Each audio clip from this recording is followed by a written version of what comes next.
Pemirsa, ketemu lagi dengan Suyanto.id, channel Anda untuk berbagi pengetahuan dan belajar sepanjang hayat.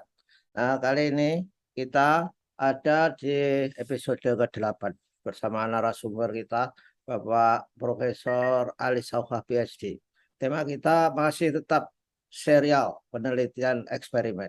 Dan kali ini kita akan berbicara mengenai pengendalian variabel untuk mendapatkan eksperimen yang lebih valid. Dan kalau saja YouTube atau video ini sampai pada gadget-gadget Anda, ini adalah merupakan sentuhan inovatif kreatif dari editor Mas Heri Teguh Wiono. Beliau adalah guru SMP Negeri 2 Karanganyar, Kabupaten Ngawi, Jawa Timur. Dan tentu saja, saudara, klik subscribe jika Anda memandang bahwa informasi-informasi atau apa saja yang terjadi di dalam channel ini bermanfaat bagi Anda semua. Ketika Anda klik subscribe, kita bisa eksis bersama untuk berbagi pengetahuan dan belajar sepanjang hayat. Assalamualaikum warahmatullahi wabarakatuh, Pak Ali.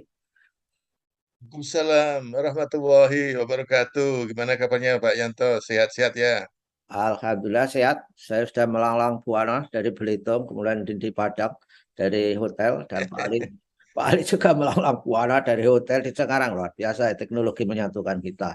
Nah, Pak Ali, kita Iya, kita adalah tetap membahas serial penelitian eksperimen dan mudah-mudahan ini bermanfaat buat para mahasiswa yang sedang melakukan studi lanjut seperti di S2, S3 dan juga bagi dosen-dosen yang biasa melakukan penelitian untuk berbagai hibah dan sebagainya. Nah, gimana Pak Ali? Ini kita sudah iya, sampai eh, pada ini ya, iya, pengendalian iya, variabel. Pak Ali. iya. Memang yang disebut Pak Yanto, kata kunci pengendalian variabel lain agar tidak ikut mempengaruhi variabel terikatnya itu sangat penting sekali. Ya. Karena kalau itu tidak bisa dikendalikan, maka simpulan tentang sebab dan akibat, simpulan tentang hubungan sebab dan akibat dari diberikannya perlakuan tertentu yang kemudian dilihat pada akibatnya pada outcome measure atau variabel terikatnya itu dipertanyakan. Hmm. Kita sudah membahas sebelumnya cara-cara beberapa cara ya, ada paling tidak dua ya saya sebut cara mengendalikan variabel lain yang tidak agar tidak ikut mempengaruhi variabel terikatnya, Hmm. yaitu mungkin saja kita perlu refresh ya, dulu itu kita Ya. bicarakan mengenai pretest ya. Pretest itu untuk melihat apakah pada awalnya mereka sama atau tidak, sehingga kemudian kalau sama berarti apa namanya, perilaku awalnya itu tidak akan mempengaruhi, kemampuan awalnya itu tidak akan mempengaruhi hasil akhir. Kemudian juga yang kedua yang penting sekali waktu itu kita bahas tentang random assignment, Hmm. Ya. pengelompokan atau memilih kelompok, memilih individu dalam kelompok secara acak, itu juga salah satu pengendalian. Hmm.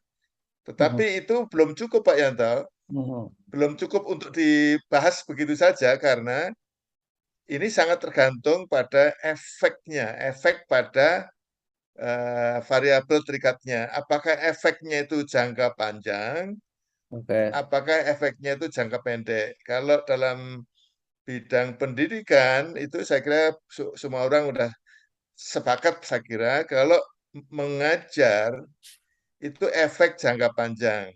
Hmm. Ya, Ya. kita terkenalkan education is future investment kan gitu.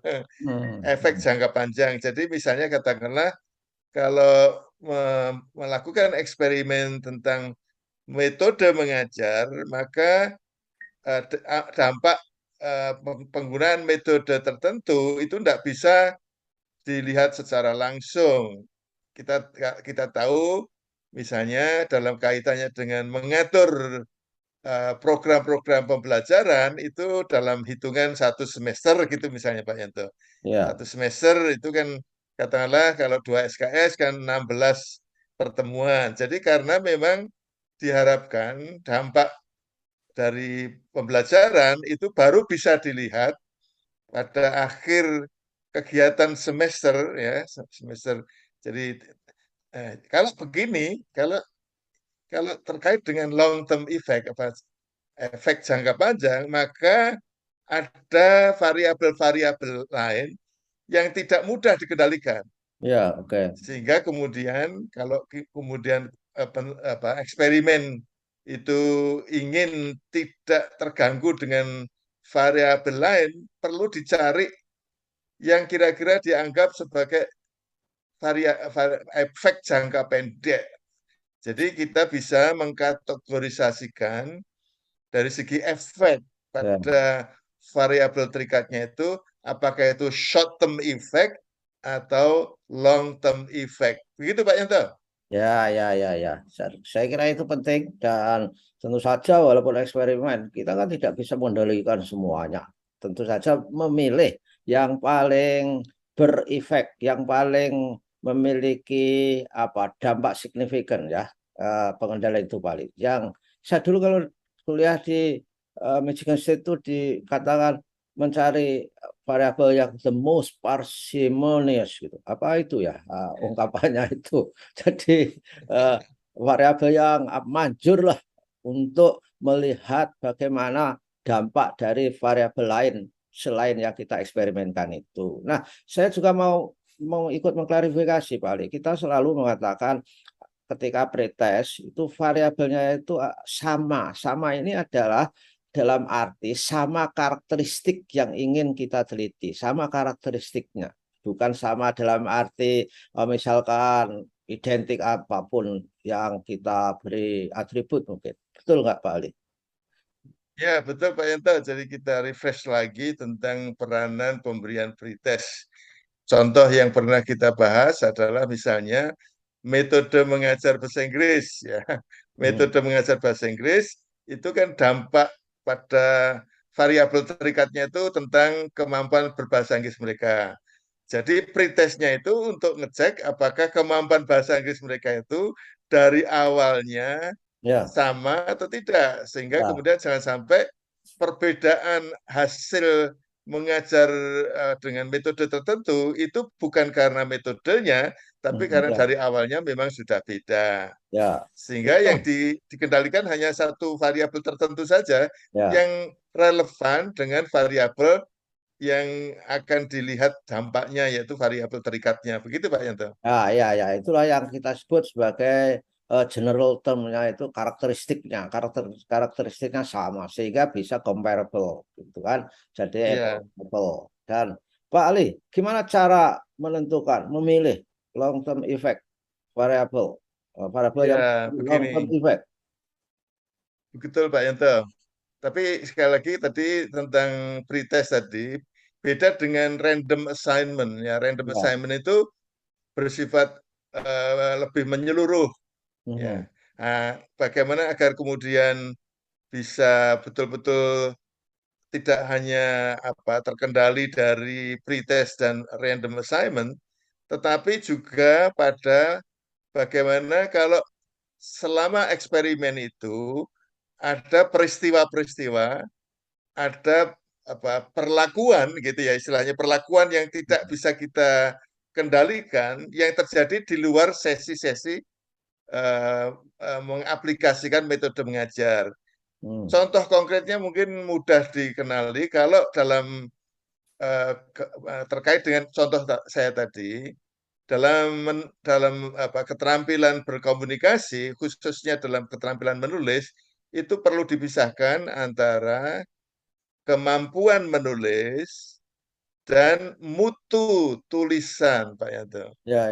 Jadi saya kira Pak Yanto misalnya contoh yang paling konkret itu kalau menulis itu dalam keadaan yang sangat mood ya, dalam dalam suasana yang hening, dalam suasana yang tidak ada gangguan, dari segi psikologis tidak ada kerisauan, kemudian konsentrasi pada menulis, itu mutunya akan beda, akan lebih baik daripada pada waktu menulis itu ada teman-teman yang ganggu ngejak ngobrol, ada telepon, kemudian di rumah itu banyak rame, dengan istri ada persoalan, itu misalnya, itu mutu mutu tulisannya akan beda Pak Yanto. Ini Ya. bukan masalah kemampuan, tetapi masalah kondisi Hmm. yang melingkupi pada waktu kita melakukan Ya. kegiatan menulis. Jadi itu yang kemudian bisa dianggap short term effect, efek kondisi yang melingkupi pada waktu kita melakukan sesuatu. Oke. Contoh yang tadi saya sebut pada waktu kita menulis, jadi kemampuan saya itu sama pada waktu menulis dalam kondisi yang beda-beda tadi, Hmm. kemampuan itu sama, tetapi karena kondisinya yang berbeda-beda, maka mutu tulisannya bisa beda. Kalau Pak Yanto menulis di Kompas misalnya, itu kan ingin segera pada hari itu juga dikirim. Nah, kalau suasana kebatinannya itu ndak nyaman, itu mutunya mungkin tidak akan Ya. bagus. Ya. Nah, sedangkan yang kemampuan tadi itu tidak akan berubah dalam Hmm. dalam hitungan hari. Hari ini ngajar, kemudian diharapkan kemampuannya meningkat, belum tentu. Masih harus berakumulasi sampai misalnya katakanlah kalau dalam kuliah itu, dalam pembelajaran di sekolah, itu sampai misalnya 16 pertemuan. Gitu Pak Yanto. Ya, ya, ya, ya. Oke. Itu artinya kan kita harus mengendalikan situasi, gitu ya. Bukan mengendalikan kemampuan menulis. Artinya yang kita lihat perbedaannya itu adalah pada situasi di mana kita menulis. Itu kan maksud saya, Pak Ali. Ya, betul. Jadi ini yang perlu dijelaskan adalah misalnya kalau apa tadi short term effect itu dalam kaitannya dengan mutu tulisan, maka mutu tulisan yang beda itu jelas bisa dikatakan itu akibat dari kondisi yang berbeda. Ya. Karena antara menulis dalam kondisi yang berbeda tadi dengan hasil tulisannya, dengan mutu tulisannya itu langsung bisa dilihat. Tidak Hmm. ada waktu yang jeda, Hmm. tidak ada waktu yang lowong antara menulis dan kemudian mutu tulisannya itu segera bisa dilihat. Tapi kalau mengajar Pak Yanto, Hmm. mengajar 16 pertemuan, mengajar tentang apa ya, tentang menulis dalam bahasa Inggris misalnya, ya, Hmm. untuk meningkatkan kemampuan mereka pada waktu mereka pulang. Jadi Ya. kalau misalnya satu kelas itu ada 20 orang, 20 orang, 20 siswa ini, kan di rumah kita tidak bisa mengendalikan apakah mereka banyak latihan, ada juga yang sama sekali tidak pernah latihan. Ya, Oke. jadi individu-individu itu kan tersebar dan itu bisa 16 pertemuan tadi. Jadi hal-hal yang terjadi di luar sesi melakukan penelitian dalam menggunakan metode mengajar tadi itu tidak bisa dijelaskan, Pak Yanto. Karena Ya. tidak bisa dijelaskan, bisa dipertanyakan, ini apakah karena metodenya? Jangan-jangan nanti di rumah itu karena kegiatan dalam kelompok yang dibanding-bandingkan itu bisa bisa bisa saja berbeda-beda. Jadi bisa saja bukan karena metodenya, begitu Pak Yanto, itu tidak Ya. bisa dijelaskan. Ya. Itulah makanya kalau eksperimen yang sifatnya itu melibatkan long term effect itu tentu tidak bisa dihindari adanya kelemahan itu. Hmm. Ya. Ya Oke. cukup dikatakan bahwa itu memang kelemahan begitu, tidak bisa dijelaskan. Ya. Tapi kalau Jadi yang short term effect tadi jelas gitu Pak Yanto. Iya Pak, Oh, Pak jadi Yanto. long term effect itu mungkin dalam penelitian itu bisa Pak Ali dimasukkan ke dalam list limitation of the research gitu ya. Supaya Ya, betul. pembacanya itu tidak jump into the wrong conclusion. Gimana? Betul. Ya. Ya, itu pasti diperlukan itu pengakuan bahwa adanya kelemahan tadi Hmm. karena peristiwa-peristiwa di luar kegiatan melakukan eksperimen itu tidak bisa dijelaskan. Hmm. Ya. Nah, saya kira kalau kalau dalam bidang apa sosial humaniora, misalnya pendidikan yang kemudian melibatkan long term effect pada variabel terikatnya itu tidak bisa tidak. Ya, Pak Ali. Sehingga kalau mau nice and neat, Hmm, ya itu yang memang cari yang short term effect. Gitu oke. Pak Yanto. Tapi yang sekali lagi ini terakhir, komen terakhir ya. Yang long term effect nggak bisa dijelaskan itu artinya kan nggak bisa dijelaskan statistically, nggak bisa diukur. Tetapi konseptually itu kan bisa dijelaskan sebagai limitation of the research dari segi Betul. konsep keilmuan, konsep praktek yang ada, Pak Ali. Gimana? Betul. Betul Pak Yanto. Jadi pada dasarnya itu satu keterbukaan ya Pak Yanto. Ya, Keterbukaan dari peneliti pada dasarnya memang ada hal-hal yang bisa saja ikut mempengaruhi. hmm, Tetapi bisa saja dikatakan karena misalnya katakanlah kondisi sosial ekonomi dari para peserta didiknya yang ikut hmm, dalam eksperimen itu relatif tidak banyak berbeda, itu mungkin bisa diasumsikan, tapi memang kata-kata asumsi terlalu keras ya, ya, bisa dijelaskan bahwa pada dasarnya hmm, kalau toh itu ada perbedaan yang signifikan ya, artinya perbedaan sangat bermakna dari segi ya, kenyataan, ya, itu kemungkinan besar memang dari adanya perbedaan metode yang digunakan, bukan karena variabel-variabel lain yang tidak bisa dijelaskan tadi Pak Yanto. Gitu Pak Yanto. ya, dan itu saya kira sangat bagus untuk recommendation for the next research. Ya, kira menggunakan long term effect itu, gitu kan? Baiklah, Pak Ali, ini kita harus berpisah dengan para pemirsa spesial serial research eksperimen, penelitian eksperimen. Mudah-mudahan kita bisa ketemu lagi, insya Allah minggu depan untuk menapak ke episode yang ke-9 dalam serial ini. Terima kasih Pak Ali atas hadirnya di suyanto.id. Wassalamualaikum warahmatullahi wabarakatuh. Waalaikumsalam warahmatullahi wabarakatuh. Terima kasih Pak Yanto. Terima kasih. Mudah-mudahan ya terbang dengan selamat. Amin.